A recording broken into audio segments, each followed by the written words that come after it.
Hey guys, Courtney Despos, Director of Fishing with Trouts Fly Fishing. We'll get started in just a few minutes. Thanks to those of you who are already joining us. We're going to be doing an introduction to fly fishing today over probably the next 30 to 45 minutes, be taking questions live. So go ahead and log on. We'll give it a few minutes and then we'll get started.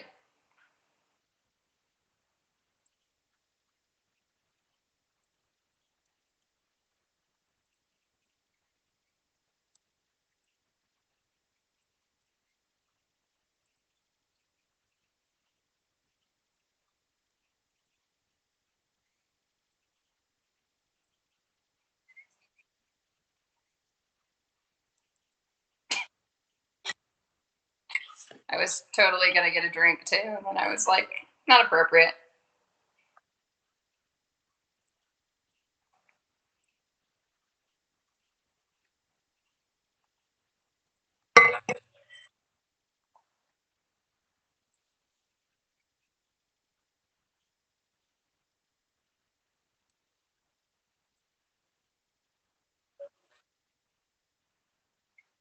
All right, guys, so we are going to start with an introduction to fly fishing. We have several slides here. We're going to go over all the basics, everything from gear to terminal items, to rods and reels, balancing things. We'll talk just briefly on bugs a little bit today. Yvonne's in the background. He's going to be controlling the PowerPoint. Again, like I said just a few minutes ago, feel free to throw those questions in the chat, and Yvonne or I will get to them as they come up. So let's get started.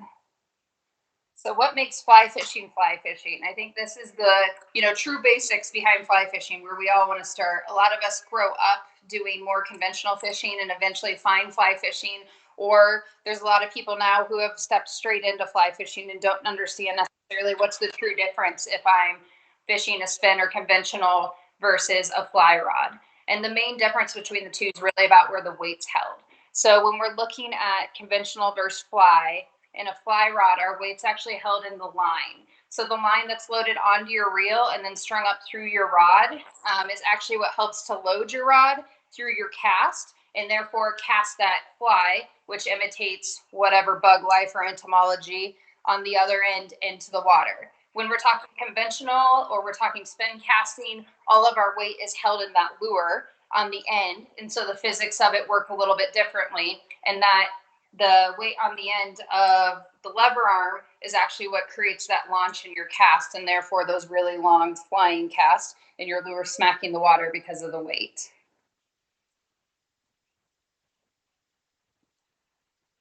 Next, as we keep moving through the slides, what you'll see is we have just a basic fly fishing rig here. So I have some things that I brought in to my apartment today to kind of be able to show you guys. We'll go over all parts of this rig as we go through the slide or through the slides, but we'll start at the fly line and then we'll move forward from there. Or sorry, the fly rod, and then we'll move forward from there. So as we look at a fly rod, the first thing people always ask is, what's this deal with lengths and weights, and how do I know what to use, and what should I look at? And my first answer is always find a good local fly shop like Trouts to come into, and we'll help get you hooked up. But when you come in, we're going to ask you a certain series of questions typically. So, what's your experience with fishing? Where do you typically fish? What type of fish do you fish for? And kind of what is your overall goals with your rod? If you're just getting into trout fishing here in Colorado or really throughout the Western US, the all-around go-to rod is going to be your 9-foot 5 weight, which you can see on here at the bottom. It says recommended 5 weight. That's typically where most anglers and the fly fishing world are going to start. That's your rod that's going to cover a larger array of things. So you can very easily and present a dry fly well with it. You can also nymph. You can do anywhere from a 1 nymph rig to a 3 nymph rig, heavier nymphs, as well as using weight. And then you can get into some lighter streamer fishing as well. So that 9-foot 5 weight is really, like it's recommended on here, your all-around rod for general trout streams. What you can see on this slide is we have some different weights depending on what type of fish you're fishing that we would recommend. So that 1 to 3 weights could be very small trout. So you're thinking high mountain brookie streams, things like that, panfish, smaller, lighter fish. These can be an absolute blast, high mountain in the summer, fighting aggressive brookies up in mountain streams, they can give you one of a fight on a lighter rod. Moving into the 4 to 6 weights, this is more of our general range, our all around, our recommended range. You're going to be looking at trout, some bass, some carp on these. Then we go into bigger and we can go 7, 8, and 9 weights, which we're going to be looking at a lot of other species now. So you can be looking at bass, pike, steelhead, as well as traveling to the salt with these. And then when you get into your 10 weights, you're talking much, much larger fish. So you can definitely get still into pike in those, but muskie, and then getting into larger ocean saltwater type fish. With the fly rod, we, like I said, the 9 foot 5 weight is really our all around rod. When you're looking at drags and small creek fishing, we're going to sometimes size down that rod. Some of that's going to have to do with just comfort of packing something in, because a lot of times those smaller creeks not only are something that you're often hiking up to, but a lot of times they tend to be brushier, or there's a lot more to kind of move around in those small, or a lot more to, yeah, move around, but less space to move within on those small creeks. So looking at a shorter rod, like a 7 to 8.5 foot length rod, can be really beneficial in these situations. Again, not only to pack up, but also just maneuverability in and out of small areas. When you start getting into nymphing and you start getting into different types of nymphing, you can start stepping up into 9.5, 10, and larger length rods, especially when you get more towards Euro style nymphing. Typically, traditionally, what you're going to do is you're actually going to be in that longer rod length. But again, if you came in, you're just getting started, we're just getting you set up, we're really going to be setting you up most likely with a 9 foot 5 weight as the recommended all around rod. When you're looking at those rods, there's a few different materials that you can come across depending on size, weight, style, and really what you're aiming for. But you have what's the most common nowadays, which is your graphite. That's going to be your typical rod that you're going to come to the fly shop, you're going to cast, we're going to look at.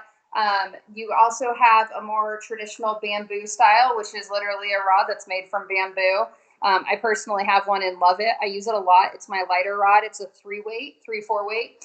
And I use it quite a bit up on those smaller streams in the summer. And then you also have fiberglass. So really, when you're looking at the bamboo and the fiberglass rods, you can get heavier weights in them. Absolutely. Most people tend towards those in your lighter weight though. The fun about them is they are a slower action and more flex to them. So the fight with them, as far as fighting even smaller fish, can be very enticing, very intense, and very fun. What can be frustrating for some people on those is the casting. Because they do tend to have a bit more action to them, you have to slow your cast down in order to effectively present a fly. And so that takes up a lot of adjusting for people who have come in to this lifestyle. They've been on moderate to fast action rods. We'll talk about that in a few minutes. They're used to a quick cast. They're used to having a little forgiveness in their cast. And then for fun, they step into a fiberglass or a bamboo, and suddenly they feel like they have zero casting capabilities. So it's definitely something to consider. I really think it's a blast to have one in your arsenal as you add more rods. But just know that you'll have to adjust to that rod type as well. So what you can see in these pictures on here too is exactly what I was talking about. So off to the right, you can see that there is slower action, which has more bend to it. And then off to the left side is your fast action rod that you can see a little less bend, requires it's a little different presentation. Again, tends to be a little more forgiving in your cast, especially when you're first learning. Check out some questions here.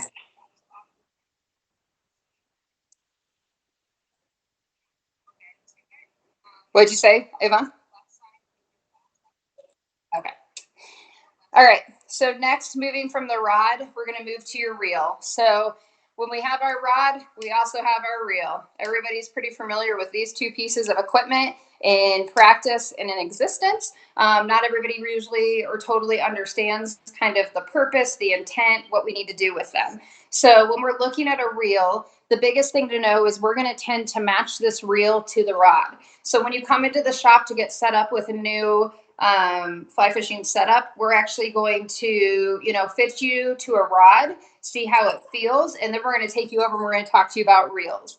The importance of the reel varies depending on what you're chasing. So on the 5 weight or all around, the real purpose of this reel typically for the most part is it's holding your backing in your line that your leader and tippet that we'll talk about in a few minutes is actually coming off of. As you get into your higher weights and you're catching larger fish, more powerful fish, saltwater, pike, bass, things that just are going to run a little more, and you get into those heavier reels, we'll really start to talk to you about different quality drags and mechanics within the reels, so that you are well protected in fighting those fish. Not only is it safer for the fish, but you're going to have a better chance of getting them in through different control of your line speed throughout that fight. So when you're looking at your rod and your reel, on the end of every rod is what we would term a reel seat. And so that's just simply this portion of the butt of your rod. It's typically metal, wood, could be made out of different things. And then this right here that your reel has, it's like a flat portion, it's called the foot. It actually can stand on the foot. So the foot of your reel is actually going to go into your reel seat on your rod. So when you're loading your reel on your reel seat, what you'll see is that you have some indentations or open areas on either end for that foot to fit into. So depending on if you are right or left retrieve, which I'll explain in a second, you're going to put your reel on with your retrieve facing the correct way. For me, I'm a right-handed caster, so I'm going to retrieve or reel with my left hand. For the most part, people who are left-handed caster, it's just the opposite. So they're going to cast with their left, they're going to retrieve with their right hand. That being said, there's definitely people who, you know, are left-handed casters, left-hand retrieve, right-handed casters, right-handed retrieve. We can help you with that setup when you come in based on kind of your comfort level, how you fish. If you haven't fished, we can walk you through some stuff to understand what you would be. The most common, though, is right-handed casting with a left-handed retrieve. So knowing that I'm a left-handed retrieve, so I'm going to make sure that my reel knob is on my left-handed side. I'm going to put my foot into the front opening on my reel seat, and then I'm going to actually move or slide up my back end of my reel seat. Behind that, now that my reel is being held in there, I have 2 screws that are going to just kind of tighten down and hold that reel right in place on the reel seat. So now I can shake this, I can knock it, and it's in there nice and securely. What I'll see sometimes with newer anglers is they'll either over tighten or under tighten this. You want to make sure that it's tight. Your reel's not bouncing around, so you don't risk losing it, fighting a fish, or just in the river. But you don't want to over tighten it because sometimes with corrosion, if you do leave your reel on there for some reason, not recommended, it'll actually get stuck there. So make sure that it's nice and tight, nothing's jiggling around, but you definitely don't have to over tighten it by any means.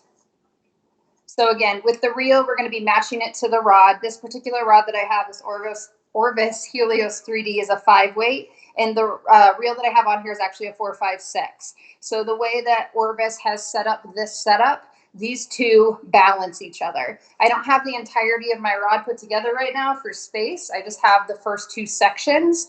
However, if I did have the whole rod put together, the way that you would essentially check to make sure everything was balanced is just a one-hand hold right here, either at the front of your grip or right in front of it. And if it was fully put together and well balanced, it would essentially balance well on my finger at this point. And that's how you can tell that you have a good setup that matches. Why is that important? Well, it's important once you get to casting and presentation. If you have too much weight back here or not enough, it can absolutely impact the action of your rod and therefore the quality of your presentation. So it's important that even if it's not a super high quality reel or it doesn't have a lot of impact other than holding your line, it's still the right reel for the rod.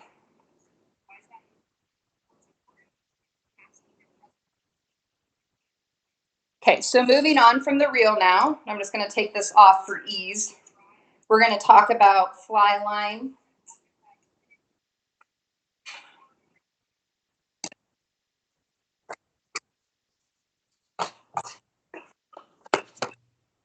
So much like rods and reels, there are a million different fly lines as well. Of course, as technology increases, technology changes and it improves, there's more fly lines to choose from. When you're first starting, don't overwhelm yourself in it unless you're just totally techie and geeky. Feel free to geek out on it because there's a lot to geek out on in lines. but also don't feel the need to be overwhelmed by it. When you come in and see us and we go to set up, we'll walk through everything. So just like we'll help you match the right reel to the rod that fits, we're now going to help you match the right line, not only to what you're going to be fishing, where you're going to be fishing, but also again to the reel and the rod. So with lines, they come a couple different ways. There's two kind of traditional ways now. There's what's called like a weight forward taper or a double taper. And I think what you'll see in the current slide that's up, let me look at it really quick, make sure I'm telling you right. We have a weight forward taper. So what that means, and you can see it kind of in the graphic there, is there's different sections to the length of your line. And so the back section will actually be thicker, and then as it continues to get to that front end, it'll actually taper, and that helps in your cast as far as loading. Okay, so it's where the weight sits in the line in order to help load that rod and cast. So what I have here, make sure I'm showing you the right one. I have a weight forward line out of the box. And I'm sorry, I think I just said that backwards where the taper was. I just caught myself on that. I apologize. So on this, when you come in, what you'll see is these different lines are actually labeled. So WF stands for weight forward and 7 stands for the weight. And then on this one, you can see there's 200 GR next to it, which stands for the 200 grains. So that is what the weight of lines are measured in, is in grains. Again, you can totally get techie on it, geek out, or we can help you just match what's correct. On the end of each line, and this is a brand new one, so this is a good demonstration, what you will find is you'll find a welded loop on the end of each line. As we get into attaching a leader and then tip it down, this is great because on the end of each leader, you're also going to have a loop. And so you're going to do your loop-to-loop connection off of this. Most lines nowadays have the actual type of line and or weight printed somewhere on the line, which is nice for reference. When you start kind of getting an arsenal of stuff, trying to remember what's on what, it's great when it's printed on the lines, or you can a lot of times take this little area as like a sticker and you can actually put that on the foot of your reel so you know what line and what weight is on that reel. In addition to that weight forward type line, there's also the option of a double taper line, which essentially means that it tapers down both ways. So there's 2 tapers on the line. Not as common. The weight forward is definitely the most common. Weight forward, you're typically going to see in a floating line. This is going to be the line that you most commonly use for trout fishing, specifically nymphing and dry fly fishing, especially on that 9'5" weight. In that case, though, this one would typically say WF5 as in weight forward 5. So that is kind of the key to this. This is going to be great for dry fly fishing and nymph fishing and some streamer fishing. But this line will float, so it'll stay kind of on top of surface with your indicator or your dry fly, so it's not going to sink that dry fly. Your next option in lines, so it talks about floating and sinking lines. So I did have this one in my garage, and it also is new, so I'll open it in a second. But this is a actual sinking line, so it's smooth, which means it's non-textured. You can get lines in texture. This other one that I showed you actually has a texture to it. It's just a little bit rough on the line. That helps with some of the water traveling down it, the speed of casting, and it helps with cutting through the air, essentially. So on this one, this is more of a sinking line. And so what you'll see when I open it up, this one is the Orvis depth charge, and it's a triple density sink when you're looking at it. And so what that means is it has 3 different densities throughout the line, so it has varying sink rates throughout the line. Not going to get into a lot of detail about this right now, but it just helps with your presentation subsurface. This is something you're typically going to use with streamers, specifically as far as a line goes. This particular line is 250 grains, so it's a weighted. I'm going to pull it out. You can see it's a little different coloring. This one you can get into lines. For instance, this one's cold water specific. There's also warm water. There's also salt water. So like I said, the technology around lines is really stepping up, and you can get very specific to species and type of water that you're fishing. And you can match those so that you're giving the best presentation and hopefully the best luck at catching whichever species that you're chasing. You see, I'm just going to check and see if there's any questions that people put these away, and then we'll keep moving.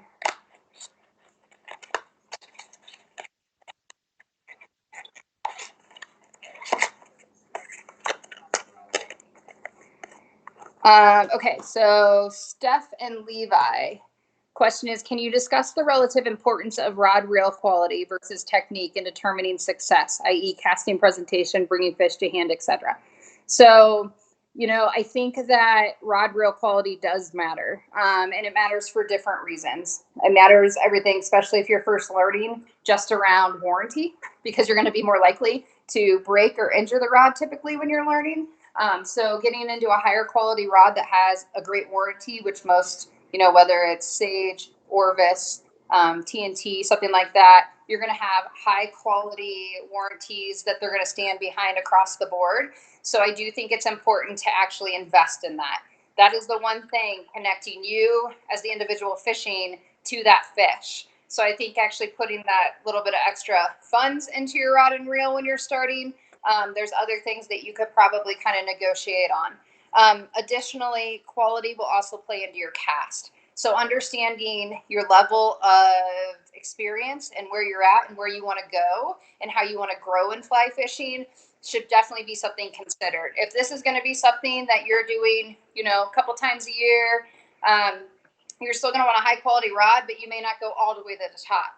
But if you're someone like myself or everyone in the shop where this is a major part of our life, this is something that we live and breathe every day, we're probably going to lean more towards the top line, because just like with any other gear, whether it be your mountain bike, your snowboard, your skis, it's something that we're going to use and abuse to some extent. And so we want to put the money and investment into it to make sure that we're getting what we're going to be putting into it back out.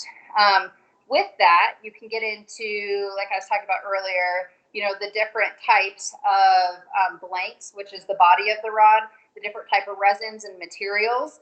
Again, it gets really techy. We can help you with that in the shop, but some of that stuff does matter in action and energy transfer, energy loss throughout your casting stroke, things like that. So getting into those higher quality rods with the higher quality blanks, resins, and presentations, you're going to get a much more successful interaction with your rod. And then in theory, a much more successful chance at actually getting into fish, catching them, and landing them.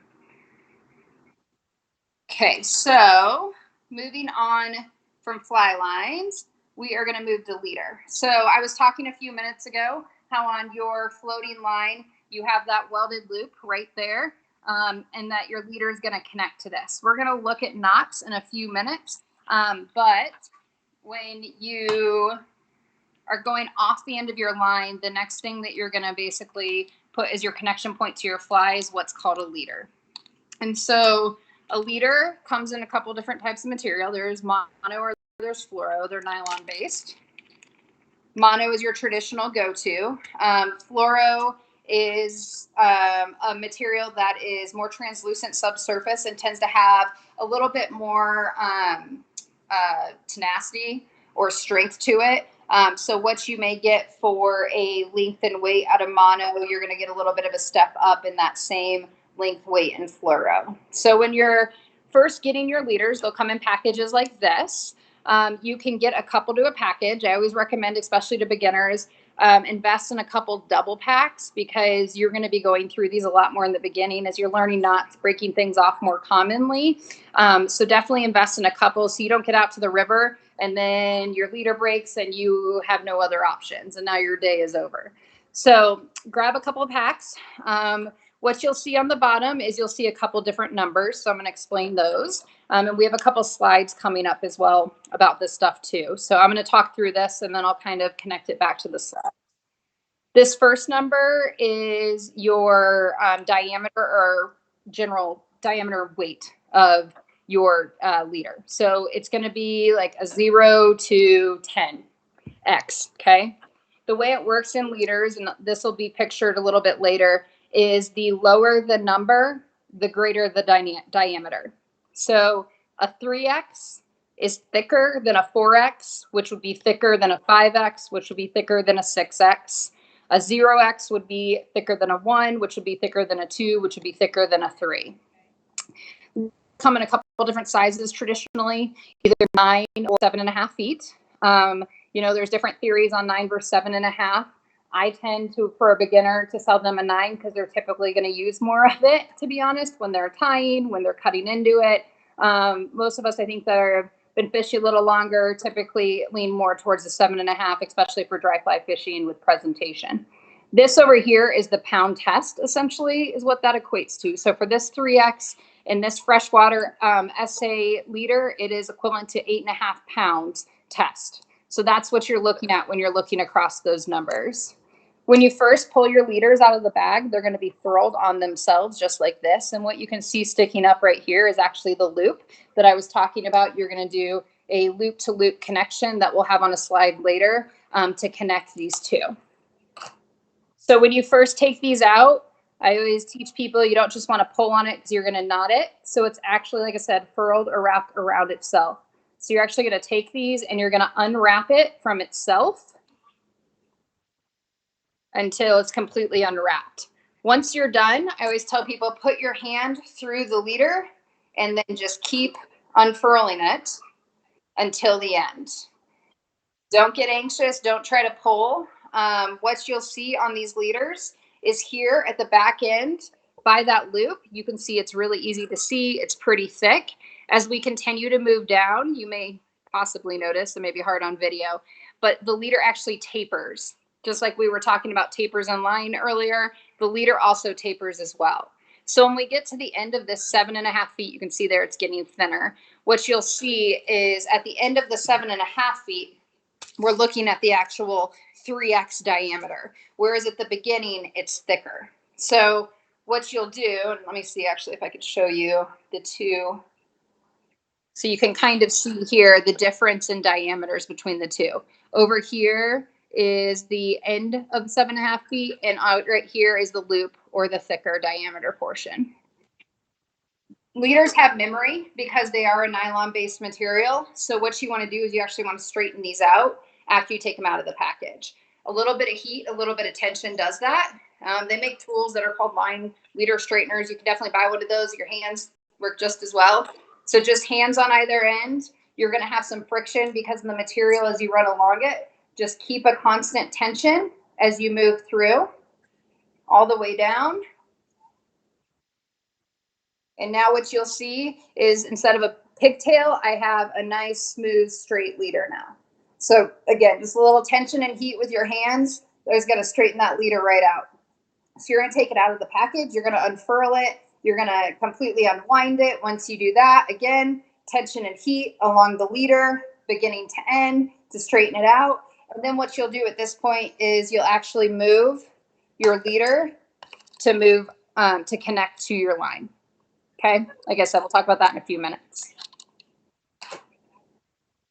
So you can see on the slide right there, it talks about the different taper profiles based on the length, the 7.5, 9, or 12-foot leader. It shows you the percentage that's considered each. Obviously, the butt end, like most things on a rod or whatever else, is thicker, and then it actually tapers down.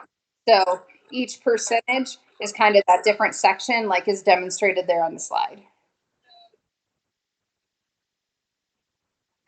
So the next slide will talk about the fact that it's available in a variety of length, but our recommended for a beginner typically is that 9-foot leader.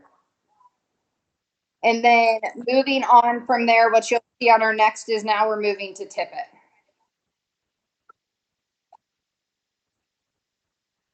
So just like moving from, or just like with the leader, Tippet is also a nylon-based material. Again, you can get it in fluoro or mono. It comes in spools. So the difference between the leader and the spool is that this spool is 4X. It's 100 meters of just 4X. So where your leaders, that 7.5, 9, or 12 feet, and it's tapered throughout, the diameter of all 100 meters of this 4X on this spool are equal. So what you're going to do if you were coming in and we were setting you up with rod, reel, and all your terminal tackle, which is everything basically beyond the line, we would give you a few of these spools of Tippet. Typically, we would sell you 4, 5, and 6X to keep because this is going to extend the life of your leader. Leaders aren't particularly cheap, and so what these do is you tie these on as you need to either re-rig or you break off or other things happen. You tie your tippet to your leader in order to extend the length, to connect between flies, and to extend the life of your leader. So like I said, typically you're going to have 4. Let's see if I can, what I have in here. I just have 3 and 4 on here. You're going to have 4, 5, and 6X is what we're going to typically sell you. If you're just getting started, that's what we're going to tell you need, and that is what you need.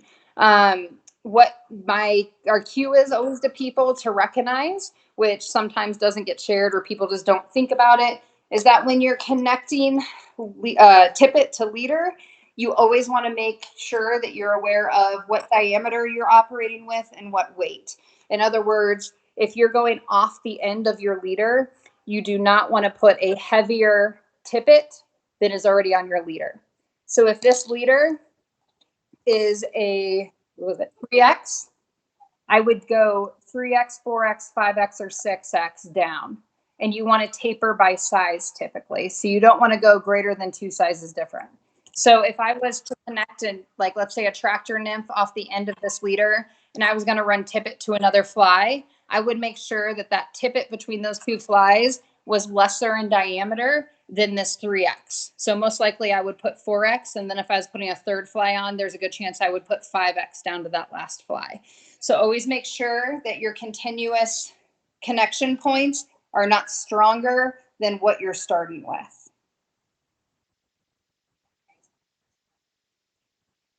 What we have on this next slide is leader and tippet sizing. I kind of reviewed this, but I think this is a good visual because this does tend to get confusing for people. So when we're looking at rods, reels, and lines, it's logical. It goes up. So the larger the number, the heavier, in other words. But with leader and tippet, we go opposite of logic, and the smaller the number, the heavier and or thicker diameter of the material. So I like this chart that Yvonne popped in here for the 0, 1, 2 so that you can kind of see the difference in the standard sizes as far as diameter goes. Your fly size will help to determine your tippet size. That's a super common question. Well, how do I know what to use? Your fly size, also the fish size will also have some play into that just for conservation and safety for the fish as well. You don't want to go too unnecessarily small and then you're trying to fight a fish over a longer period of time than you probably could have had you had a little thicker on there. And then there's obviously times too where it can just be too thick for what you're fishing for based on the fish and the fly you're fishing. So there is a balance to it. That's all stuff that we can definitely talk about when you come in the shop and we get you set up to kind of understand the main recommended, like I was saying, if you come in and get set up, we would tell you 4, 5, and 6. Just like a 5-weight fly rod would typically go with a 5-weight reel, would go with a 5-weight line. 5 is your typical all-around leader. At 5X is your typical all-around leader and tippet as well for kind of Western U.S. trout waters. So 5 is kind of your primary number when you're looking through all this stuff. Okay. So moving forward from terminal tackle into flies and bugs, this is always something I think that comes up. I know for when I was really getting into fly fishing, this was also the thing that I struggled with the most. Like, getting what's bigger, what's smaller, that kind of stuff took a little bit of time. I definitely got it with time. But learning the entomology of the bugs, what bugs live in different rivers, where, when, seasons, patches, it definitely takes time. So when you're first learning, feel free to really focus on learning the equipment. You can always call us and get a river report for wherever you're going. We'll let you know, like, these are the bugs. If you come in, we'll help you select the right flies. We'll get you a dozen or 2 dozen of what we think you need, depending on where you're going, how long you're going, and we will help set that up for you. But just to kind of do a quick, very simple overview of trout food, what you'll see on here are kind of the main categories of different items. So that first one up in the upper left-hand corner is a stonefly. From there, we move into a mayfly, and then a caddis, a midge, a fish, a sculpin, terrestrials, and worms and eggs. So these are the major categories of Western trout waters for flies and just generally fly fishing flies in general. Most of our flies are imitating one of these. Of course, there are some flies that imitate nothing real in life. We call them stimulators, things like that. But as far as the imitation fly that's representing the real, these are the typical categories that you're fishing. A lot of times when we're first learning to fly fish, worms and eggs are super common flies to use. We absolutely carry those. For terrestrials, those are going to be things like you see in the picture, like a grasshopper or a big stonefly, things like that. Things that come from the grass, live on top. We're going to typically, terrestrial, you're going to typically fish it on top of the water. You may drop some nymphs below it, or you may fish it alone. Going across the top there, these are kind of our main categories of different nymph types. So midges, they're going to be here in Colorado because of the way they live year round. They're always going to be a go-to in most of our waters. So they're always a good thing that when you're first getting started to kind of load up on and have in your box, because they're an absolute year-round bug. Getting into the caddis, the mayfly, and the stonefly. Again, I'm not going to go into too many details, but they do have different hatches depending on time of year. You're going to be taking into consideration things like air temperature versus water temperature versus which subspecies you're in. So that's definitely something that we can help you with when you're first learning. Just stop in, give us a call, chat us online right now during the quarantine. Hey, think about this going here. What would you recommend for this time of year with the weather? We'll talk you through that. We'll talk you through the different patterns. We're definitely still open for online orders too, so we can definitely ship you some flies if need be. I'm going to check the questions really quickly here. Jack, olive colored streamers, they're all that matters. So sorry, buddy. Kim, yes. So I believe Yvonne, correct me if I'm wrong, but this will be up on Trouts Fly Fishing on YouTube even after the live, correct? It'll be archived on there so people can watch it later. Yep. Okay. Hey, Weather Wax, squirmies and beads. That's all you need. What else do you need? Bacon and eggs. That's all there is in life. Okay, so moving on to the next slide, moving from trout flies to type of flies. We have three categories listed here. So we have a dry fly, a nymph, and a streamer. So the dry fly, that's something that's designated or designed to float on top of the water. Typically, it's imitating the adult form of whatever bug it may be. It's something that you could fish 1 to 2 of them at a time. You can definitely fish double dries, or like I said, it may be something you combine with a subsurface fly like a nymph, which is our next category. So nymphs are designed to be subsurface. They sink below the water. They're what you drift underneath your indicator, which we'll talk about in a few minutes. Subsurface. The big thing with nymphs is to know what's hatching right now subsurface and what water columns they live in. So when we're looking at a river and we walk up to it, not only are we looking at the surface and different types of physical entities, whether it be boulders, trees, logs, things like that, areas that we know fish may sit, but going into the edge of the river and pulling some rocks out of the river bed and actually flipping them over to see what type of bug life or entomology is going at that point is always a sure way to kind of match the hatch. And then make sure that you're getting flies when you have that next to your fly box and matching, what does this look like, size and color, especially when you're new. You're not going to know every bug. That's totally fine. So just look at that next to your fly box. Let's get similar looks, size, color to each other. And then let's understand, maybe if we do understand what that bug is, where does that bug live? So is it something that swims, or is it something that lives on the bottom? Because we want to make sure that when we set up our rig, which we'll talk about in a little bit, that we're getting that nymph to the right, again, water column within the river. Because we can have all the right flies on, but if they're not where they're supposed to live and don't look natural in their drift and presentation, you're going to be less likely to catch a fish. The third category on here is the streamer. my personal favorite for those of you who know me. These are designed to be stripped. They sink subsurface, and then you actively strip them back.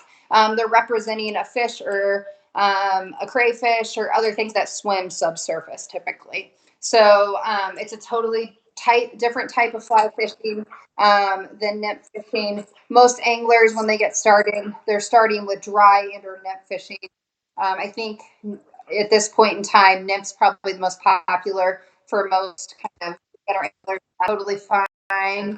The fact is that most bugs spend anywhere from 80 to 90% of their lives subsurface. So nymphing is or does tend to be the most successful version of fly fishing because you can get quantity of fish more likely with nymphing over some of the other types of fly fishing. So moving forward from the trout food types of flies, we have our next slide, which is sizing and numbers in fly fishing. So this is just to kind of bring you back and to continue to compare, to keep it top of mind for you, that your fly rods, reels, and line, the larger the number, the heavier the weight, okay? For your leaders and tippet, the smaller the number, the larger the diameter. And then with flies, a size 2 fly is going to be much bigger than a size 20. So again, opposite logic, but and I have a couple flies here, so let me pull these out because it's a lot easier to demonstrate.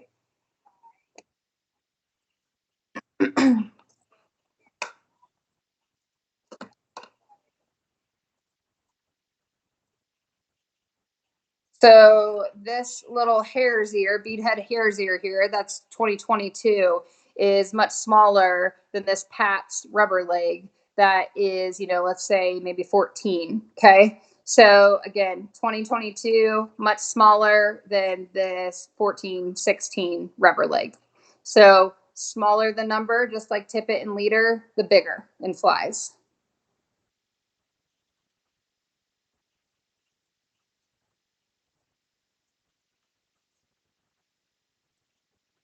Okay. So now that we've talked about rod and reel, we've talked about line to leader to tippet, we've talked a little bit about flies. Now let's talk a bit about knots. It's really hard for me to demonstrate knots on here, so we are going to go through just some screenshots of animated versions of the primary knots that we're going to talk about. We do actually do fly fishing 101s out of the shop. We're trying to set them up online right now during the quarantine. We will be back in person after this is all said and done. And I would highly suggest if you want to learn knots or work on knots, reach out to me on email. Yvonne will have that here at the end of the presentation, hopefully. And you can reach out to me. You can email me. We can get you in a class, whether that be private or group. We can go over this kind of stuff in person once we're able to again. This is a great medium for now, but there's a lot about beginning fly fishing that's very hands-on that definitely there's benefit to going to an in-person class with us to kind of solidify. So 3 knots to get you started. We're going to talk about leader to tippet and tippet to tippet. We're going to talk about the blood knot and surgeon's knot with those. And then we're going to talk about tippet to fly with the improved clinch knot. So the first knot that you're going to see come up on the screen is actually the blood knot. And so like we had just said, when we're looking at blood knot, we're looking at leader to tippet or tippet to tippet connections. So again, you're going leader to tippet or tippet to tippet, okay? That's what a blood knot is for, as well as a double surgeon. So these are not knots that you're going to attach a fly with.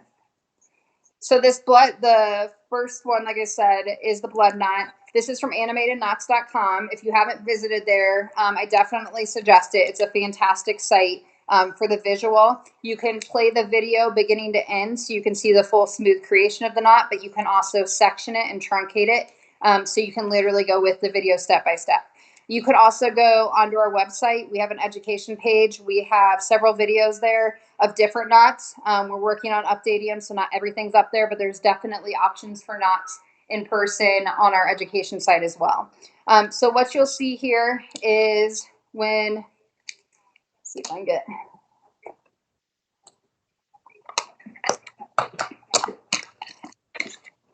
always tell people when you're practicing knots, to absolutely sit at home and practice. There's nothing more frustrating when you're starting than knots, to be honest. And when you get to the river, you're going to want to go. So don't make it more difficult on yourself once you're at the river, because you're not, you're still working on them. You haven't been practicing them. I tell people, like,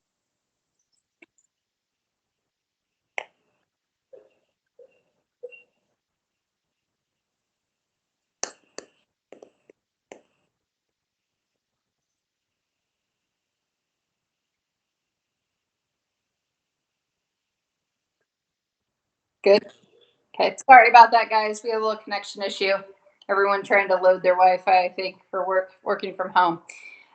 So before I cut off, we were talking about moving into the blood knot. So just a quick recap, really quick. Blood knot is when you're going leader to tippet or tippet to tippet. So in other words, we're going like material to like material.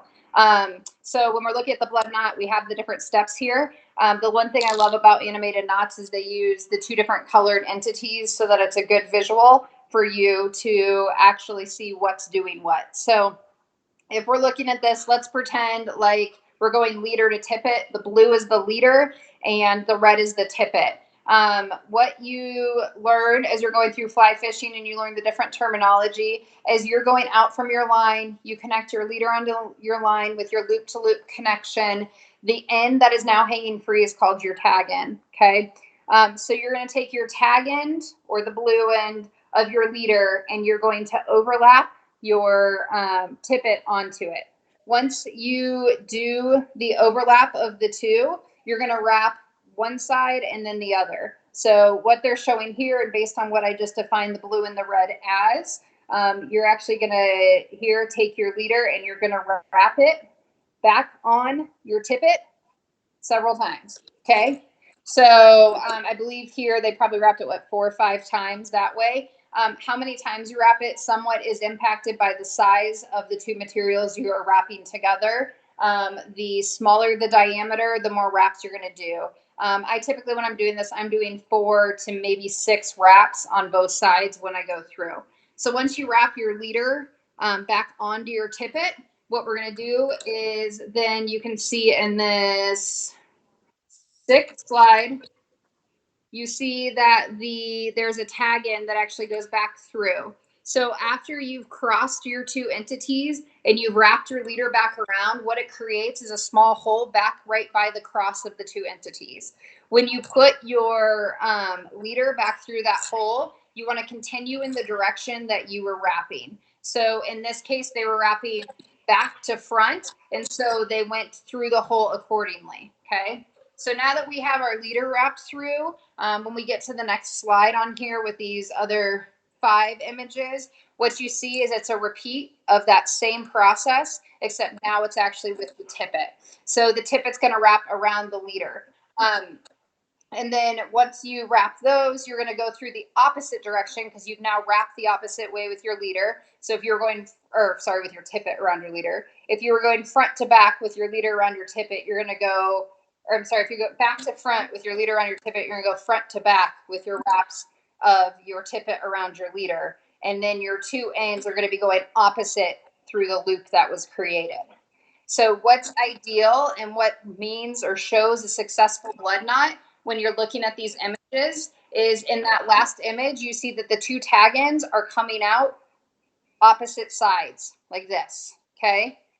If both your tag ends are coming out the same side or anything other than direct opposites, you did not wrap it and you did not tie it correctly. That is a major cue in the blood knot that this was tied and tightened down correctly. The other thing to know when you're learning knots is because this is a nylon-based material that you're using, friction and heat can straighten it out. Yeah, friction between the nylon on the nylon can also weaken the material. So you always have to lubricate before you tighten your knots. So when you would get to slide, what is this, on this second one with these 5, between the 4th and the 5th, so you have both ends through, you would simply put it in your mouth to make sure everything is well lubricated, and then you would pull both ends to tighten everything down. For that lubrication before any tightening in all fly fishing knots, is absolutely vital so that you're not weakening your material. You don't want to get into a fish for the first time or the first few times and you're not breaks. It will happen to you when you're learning. You just got to move on, but you want to take every precaution you can to try to avoid it if you can. Let me just check. I'm going to check the questions really quick. Yeah, Jake, that'll definitely help, I think. Okay. Surgeon's knot. So a surgeon's knot, again, like material to like material. So we're either doing leader to tippet or tippet to tippet. What you're going to do here is this is another option of a connection point. Typically for more novice anglers, I will teach them the surgeon's knot before we go to the blood knot. A lot of people jump right into the blood knot. This is just a little simpler to manage from a dexterity standpoint when you're learning, and a little easier to follow. So a lot of times I personally will start with the double surgeon, and then as people progress through learning or when I'm guiding or whatever it may be, I will teach them the blood knot kind of live. But it's still a really great, very quality, solid knot to learn the blood knot. This one will do the same thing, just a little simpler in nature. So again, in this process, we're going to pretend as if the yellow is the leader and the blue is the tippet, and you're trying to connect them together to extend your leader length. You're going to take the tag end of your leader and you're going to overlap the tippet. I always tell people when you're learning this to absolutely overlap more than you think. So don't be afraid to overlap 6, 8, or 10 inches. Go more than less. It's going to be easier to complete the knots. You're going to have more material to work with, and you're going to be more successful and less frustrated. So again, you're going to overlap the two, leader, tippet, overlap them 6 to 10 inches.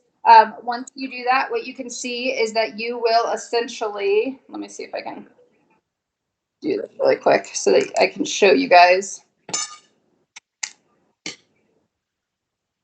This is just some backing I have at home, and hopefully maybe you guys can see it on camera and it might help a little bit.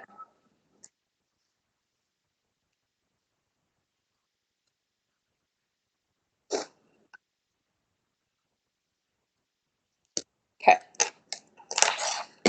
So if this is my leader and this is my tippet, I'm going to overlap the two. So I have a high quality overlap there. Okay. And then I'm going to take them and I'm going to just take one hand behind the other. So now I have a like standing loop. Okay. And if I move my fingers, you can see that they're crossing. So I just went one behind the other and created a loop. Now with this, I'm going to take my non-dominant hand. I'm right-handed.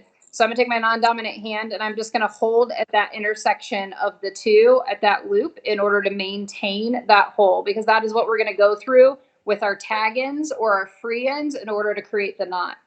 So there is such thing as a triple surgeon's knot, but we're doing the double. And the difference is the double you go through twice. It's 2 wraps. Triple is 3 wraps, as it naturally sounds. So what we're going to do is you can see we are about slide on this animated knots. It's picture number 4.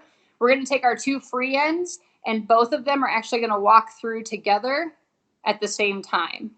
So I brought both of them through once. And I'm going to bring both of them through again. So now if I move my hands off of it, I have my freestanding circle or loop and I have wraps at the bottom. Now what I'm going to do is I'm going to lubricate like we talked about. And then I'm going to give them an equal pull both ways and I'm going to seat the knot. Okay. So now when I seat the knot, unfortunately I don't have 2 different colors so you can't tell, but there's a nice stacked knot. You can't really see it well. A nice stacked knot right where I seated it. Okay. So now I have my connection point and I've now extended my leader. What you would do with these is now with my 2 tag ends, I would just take my nippers that I just had and I would take these and I would just simply cut them down. Make sure that you leave a little bit of gap there for a couple of reasons. A, if you cut too close, you can cut your knot. B, just in case your knot isn't completely seated, the weight of a fish taking your fly and you setting on that fish may seat that knot. So leaving that little bit of tag lets the knot just seat into itself without completely coming unraveled. Now you're not going to want to leave large tags because you don't want them drifting through the water and creating an unnatural drift, but just enough so that you have just a little tiny pair of rabbit ears is what we're going for. So just cut it down, give yourself a tiny little extra bit. It did not cut well, I apologize. And do that on both your tag ends, which are your extra ends, and then you can keep moving down your leader and or tippet to your connection point to your fly, which is what we're going to move to next.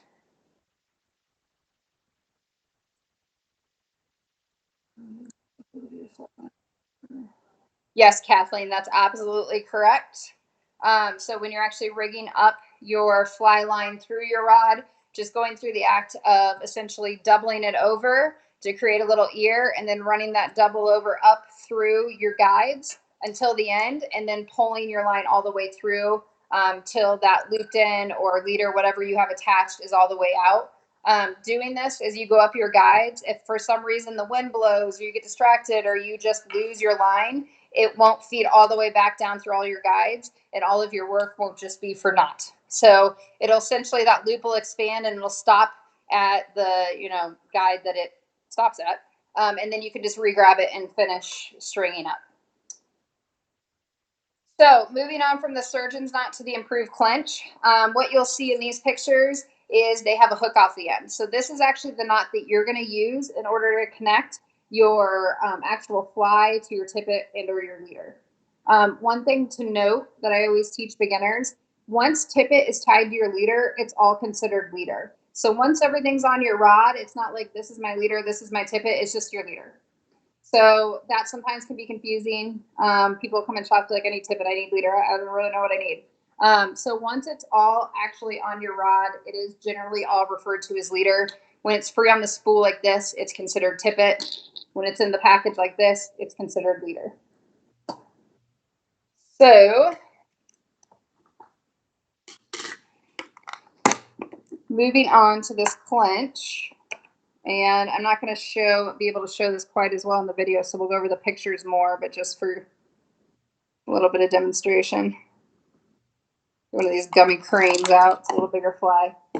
So what you can see here is they essentially now, the piece going off the screen would be your tippet connected to your leader, or your leader connected to your line running up, okay? So you're gonna take your tag end that you now have in your hand, and you're gonna take that tag end and you're actually gonna put it straight through, essentially, through the eye of your fly, okay? So your fly is gonna be hanging on the end of your leader and or tippet, okay? So what you'll see now is in the second slide, they folded it back. And again, I'm right hand dominant, so I tend to hold my fly in the right hand and then use it to wrap. And you're going to take this tag in that you just ran through the eye, and you're going to wrap it around your leader. So 1, 2, 3, 4. Okay. So I've wrapped this 4 times. I'm going to have to unwrap a little bit to have an eye. And now that I have wrapped it, I have a nice little opening between the eye of my fly and the beginning of my wraps in this backing, okay? I'm going to take my tag in and I'm going to run it directly through that opening. Not back through the eye of the fly, but just through the opening between the eye of the fly and the beginning of your wraps, potentially. So once you get it through there, what you're going to do is you're going to take your tag in, you're going to hold it against your fly, you're going to lubricate, and then you're going to pull, and you're going to seat that knot right onto the eye of your fly. And that is what that last little slide right there shows. What you can see here is that you have the wraps nice and stacked. The extra step that's in this particular knot, because this is called the improved clinch, is that once you go through that initial loop, you're going to come back and go through the loop that you just created. So there's 2 versions of the clench knot. There's a standard clench, which honestly is the most commonly used. And if you come into our one-on-one or talk to anyone in the shop, like that's the knot they're most likely going to talk to you about. There's also this improved, just has that last little slide with additional run through and seat. When you look at the research, people have a lot of different feelings on this. When you look at the research, the strength difference between the 2 is nominal. And for people who are just learning, I typically teach them the clench solely because that extra wrap creates an extra connection point or rub point. And if you're not good at lubricating your knots, you're creating an extra point for potential weakness and or breakage. So when you go online to look at these, make sure that you look at the difference and you look at the clinch knot versus the improved clinch knot. Okay. Check the questions. Okay, so did you mention knot strength on the double surgeon versus the blood knot? Yeah, the blood knot does have a better knot strength by all practical purposes. It's just a more complicated knot to learn. So it's definitely something I recommend everybody learn. But when you're first starting, your double surgeon will do just fine. I use a double surgeon more than anything, to be completely honest. And I'm typically just fine. At the end of the day, it's really about the quality of the knot you're tying and that lubrication to minimize that friction as you're actually seating the knot. That's going to determine a lot of your success overall. So, but yes, from a research standpoint, yes, the blood knot is stronger than the double surgeons. Okay. So moving on from knots, we're going to talk about rigging, and then we're going to finish with equipment, and I'll check questions, and then we'll kind of depart for the day. So when we're looking at rigging, there is a couple different items we're going to go over. So the first one we're actually going to start with is your nymph rig. Again, most common rig when people are learning. These are the flies that we're fishing subsurface, typically under something called an indicator, also known as a bobber in conventional fishing, but we are fly fishers and anglers, so this is an indicator, not a bobber. But when we're looking at that nymph rig on the slide, what you're going to see is that you have coming at the top where it says nymph slash indicator rig, that would be where your rod is, okay? You have your fly line coming out of the end of your rod around, and it's going to connect to your leader, okay? So we have our leader coming around. We have on this screen, the indicator is on the rig.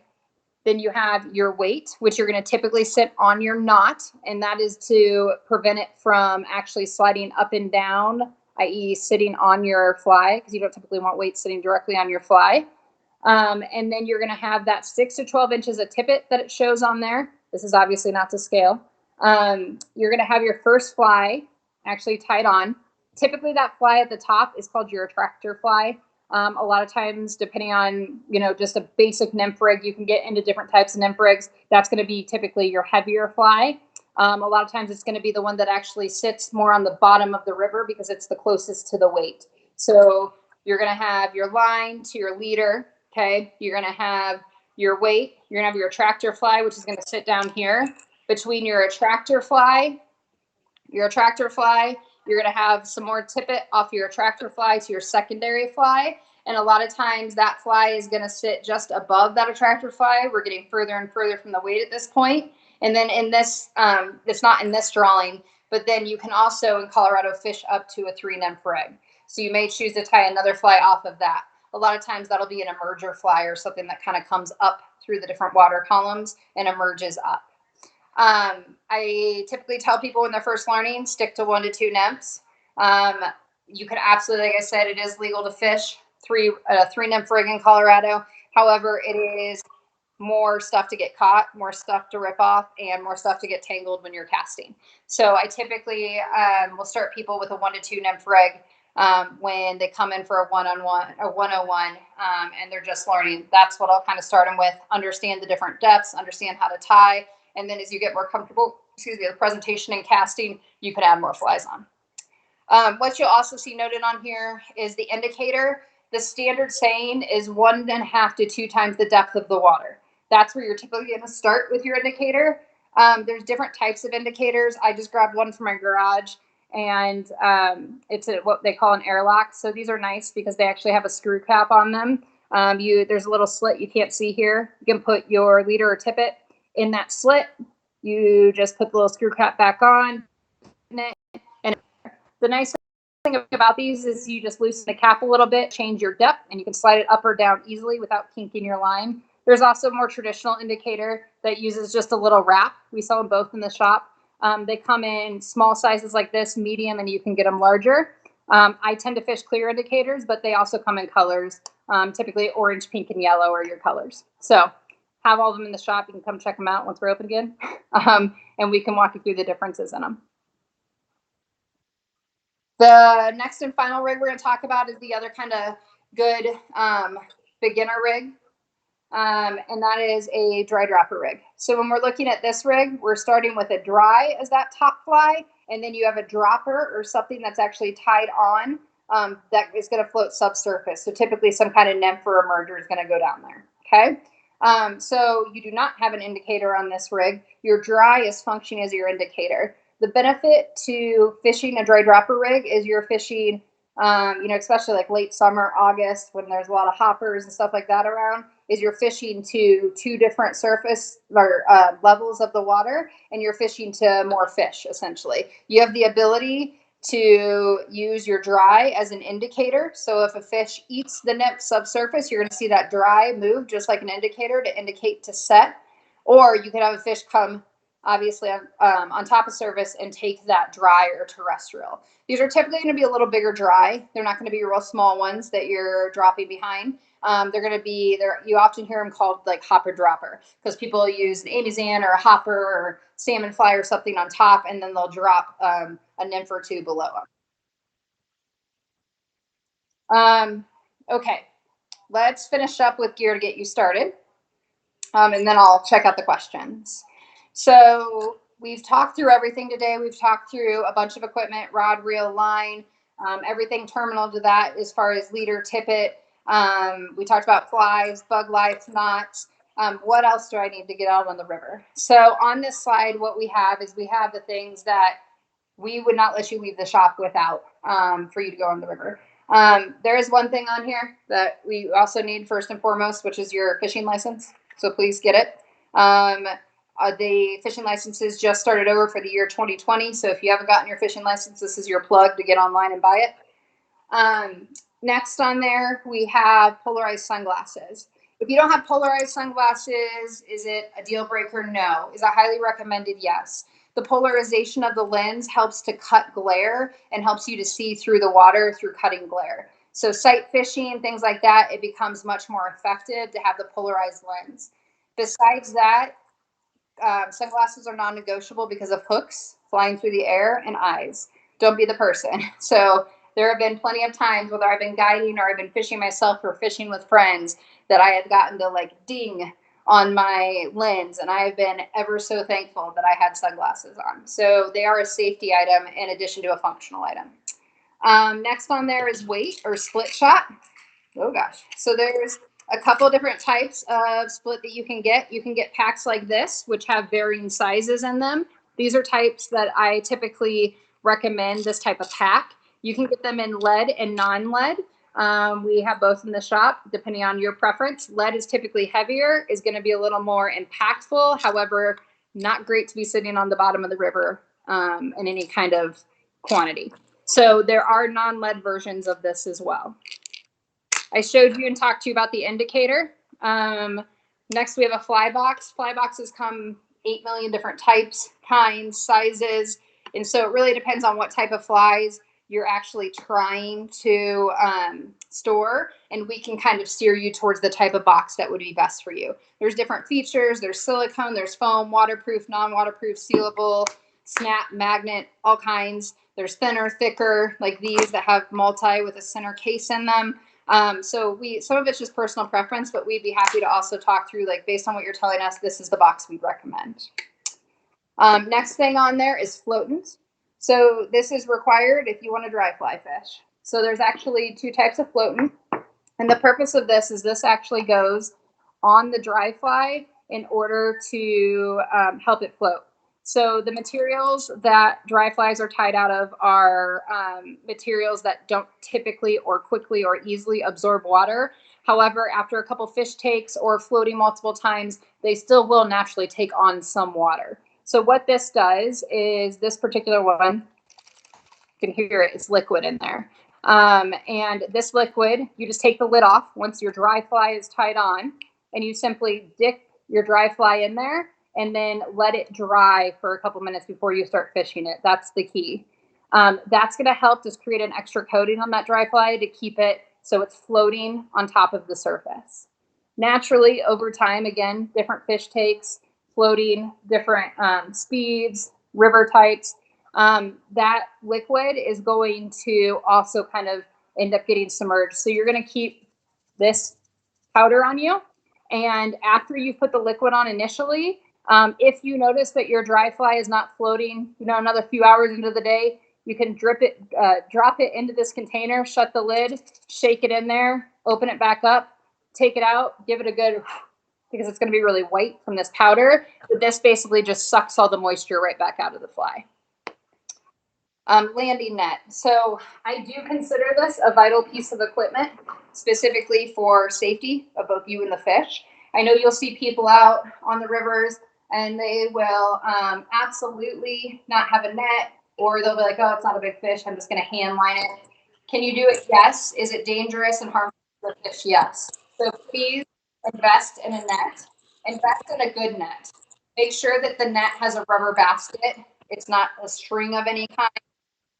The rubber is better for the fish, and they're protective outer coating.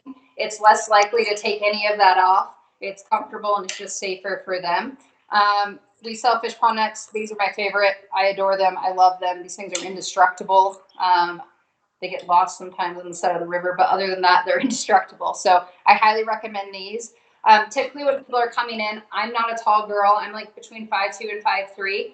People want to buy a short handled net, and I'll typically push them into a longer handled net, especially if you're fishing by yourself quite a bit or plan to. Having that couple extra inches to reach when you're fighting a fish and trying to net it yourself is the difference between landing a fish and not, a lot of times. A lot of people will say, well, what about size or height? Like, that's a really long handle. I'm here to tell you, you adjust it. When I have my hip pack on, I slide it between my hip pack and my waders. And I typically, when I'm fishing, I kind of have it off to the side so it's not in my way. If I'm walking through the woods, I'll push it straight up so that it's not getting caught on trees, branches, whatever it may be. Next on there are nippers and hemos. I forgot to grab my Nemos. I forgot to grab my hemos, but I did bring in nippers. A lot of people will say, well, why can't I just use a nail clipper? It looks like a nail clipper. I hear you. It does. I mean, if you want to try a nail clipper, you can. I wouldn't suggest it. These are made with steel grip type blades. You can get into different metals. The different materials that you're fishing are hard. So when it cuts, it wears down on that metal. Investing in a good pair of nippers, especially ones like these, Sims has them, Able has them as well, where you can replace the blades as long as you can keep the nippers. It's a fantastic thing to have. And then finally are the forceps on there. You're going to use those for a variety of different things. You can also get forceps that have nippers within them as well in the back of the blades. But you're going to definitely use these in order to debarb your hooks. So again, we were talking about fish safety with the net earlier. We've talked about fish safety in a few different ways. But when you go out to fish, make sure you just take the tips of your hemos, you go on the hook, and you take off that barb. We practice catch and release typically. If you don't, totally understand. Make sure you're just in an area that's not catch and release only. And taking that barb off can definitely decrease the damage that fish is experiencing through that hook set, that fight, and that landing. Okay. So with that, I'm going to check out the questions really quick, see if we have anything in there. Feel free to type some questions in. We'll hang out for just another minute or so I can get these answered. And otherwise, if you're jumping off, thanks for joining us. And hopefully we'll see you in the shop again soon, guys. Jake, that's a legitimate thing. I've never actually strung my own net, so I would not be the person to do that demo, but I do actually think I hear that from a lot of people. Like, they would love a demo. I'm sure there's some YouTube videos on it. I haven't looked it up, but you can always take it back in too, and they'll do it for you. All right, guys. Well, if you have any questions, my email is Courtney@troutsflyfishing.com. So you are more than welcome to email me about classes, questions, and inquiries. And I will, if I answer you, I will get you with the right person in the shop who can. I hope everyone's staying safe and healthy, and we'll see you again soon. Thanks, guys.